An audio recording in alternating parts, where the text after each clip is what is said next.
And thanks so much for tuning into the Daily Dose for Spiritual Growth.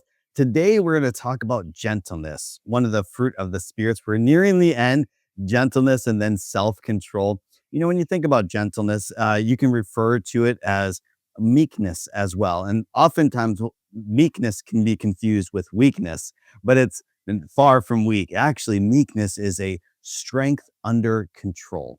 And that is really gentleness as well. Maybe you heard of someone being a gentle giant, right? And meaning that maybe they're big and intimidating like myself. No, I've never been accused of that, but maybe someone else that you know of.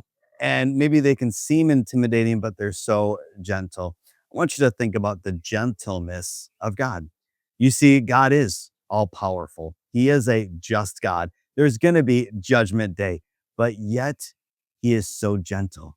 Yet he is so caring for his creation. Listen to this in Matthew chapter 11, starting in verse 28. Because as we know, life can be hard.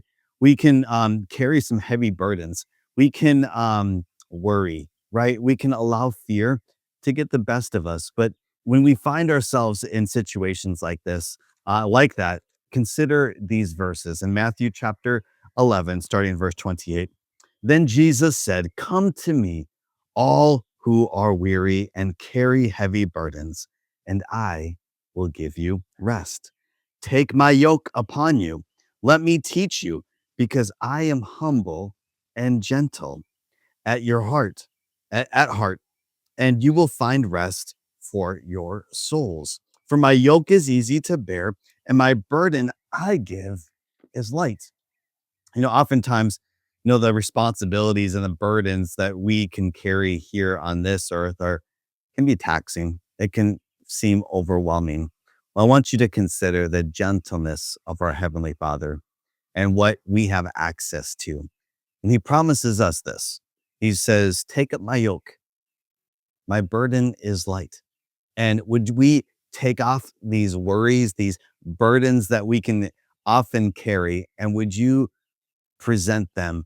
Would you humble yourself to the Lord and allow Him to carry them? That's when we will find rest. That's when we will find safety. That is when we will find security in Him. Choose to do that today. As we were talking about, these godly characteristics, may we access this amazing characteristic of gentleness today. May you experience that as you choose to take your burdens to Him today. Hey, thanks so much for tuning in. Make sure you tune tomorrow for the Daily Dose for Spiritual Growth.